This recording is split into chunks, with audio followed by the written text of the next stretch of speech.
तालिबान पर मोदी सरकार का एक और वार। इस प्रहार से ही बिखर जाएगी तालिबानी सरकार।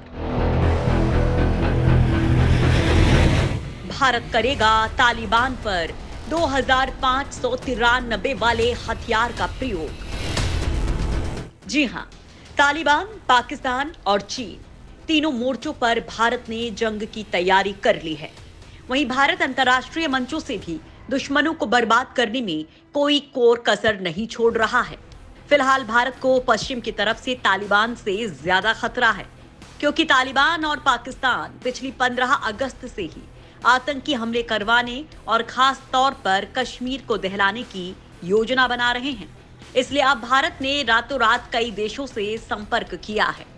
भारत ने रूस, इजराइल और फ्रांस जैसे विश्वसनीय दोस्तों से एक और जहां तालिबान के खिलाफ सहयोग लेने का भरोसा हासिल कर लिया है, वहीं भारत तालिबान के खिलाफ सबसे बड़ा वार करने की सोच रहा है। ऐसे संकेत मिल रहे हैं कि अगर तालिबान ने अफगानिस्तान की जमीन का इस्तेमाल भारत के खिलाफ होने दिया, तो दिसंबर 2022 में भारत सरकार अफगानिस्तान में सेना उतार सकती है। दिसंबर 2022 में भारत विश्व की सबसे ताकतवर संस्था यानी यूनाइटेड नेशन सिक्योरिटी काउंसिल का अध्यक्ष बनेगा और भारत के पास अधिकार होंगे कि संस्था के जितने भी मेंबर देश हैं, उनकी सेनाओं को यह आदेश दे सकता है कि वो तालिबान के खिलाफ अपनी सेना भेजें। लेकिन दिसंबर 2022 में 1 साल से भी ज्यादा का समय बचा हुआ है और तालिबान पाकिस्तान के साथ मिलकर कश्मीर में आतंकी हमला करवा सकता है। इसलिए भारत कोई भी चांस नहीं लेना चाहता है। इसलिए भारत अब सैन्य तैयारी के साथ साथ यूएनएससी में एक और कमाल करने वाला है। यूएनएससी में भारत के हाथ एक और ऐसा हथियार लगा है जिससे भारत तालिबान पर जोरदार प्रहार कर सकता है और भारत ने इस काम के लिए शुरुआत भी कर दी है।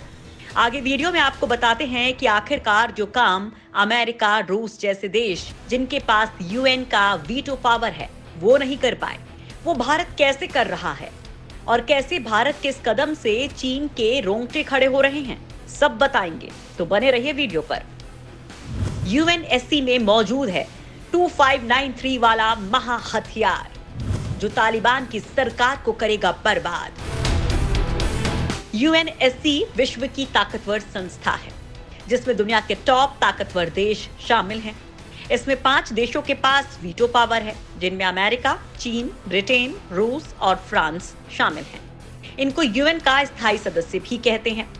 भारत अभी संस्था का अस्थायी सदस्य देश है, इसलिए भारत के पास अभी यूएन का वीटो पावर नहीं है।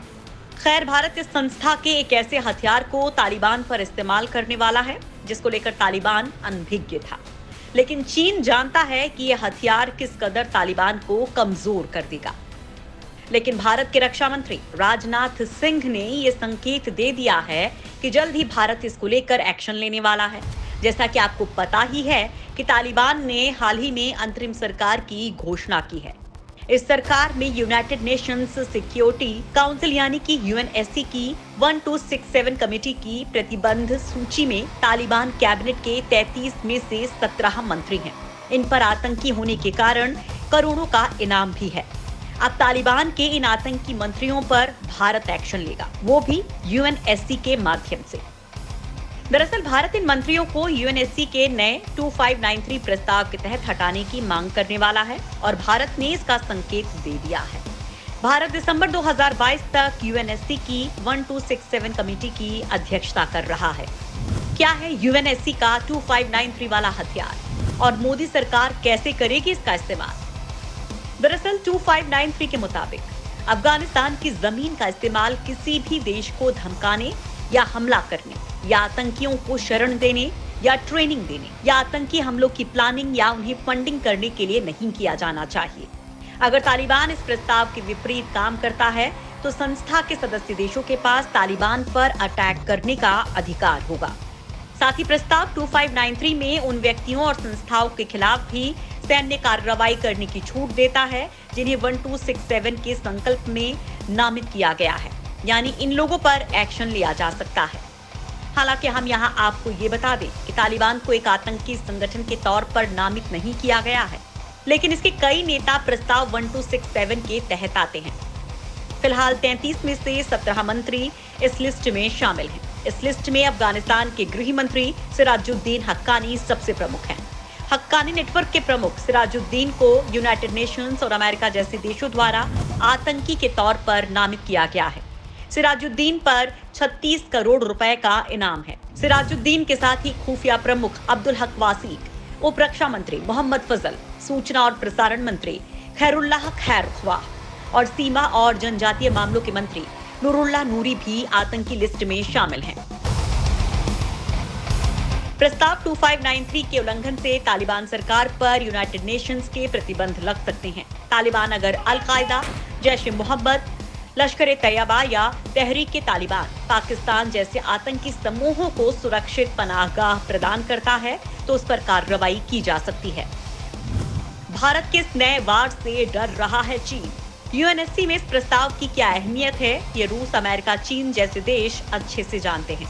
तभी तो तालिबान की गर्दन पकड़ने वाले इस हथियार पर भारत का एक्शन देखकर चीन के पसीने छूट रहे हैं, क्योंकि भारत ने अगर यूएनएससी के इस 2593 वाले हथियार का प्रयोग तालिबान के खिलाफ कर दिया तो न सिर्फ अफगानिस्तान में तालिबान की नई सरकार तहस नहस हो जाएगी, बल्कि आतंकियों पर सैन्य कार्रवाई, या हमारी भाषा में यूं समझिए, या आतंकी जहां मिलेंगे उन्हें वहीं पर ठोक दिया जाएगा।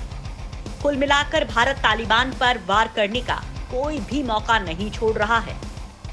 खैर दोस्तों, मोदी सरकार का यूएनएससी में ये फैसला क्या तालिबान की रीढ़ तोड़ने के काम में आएगा?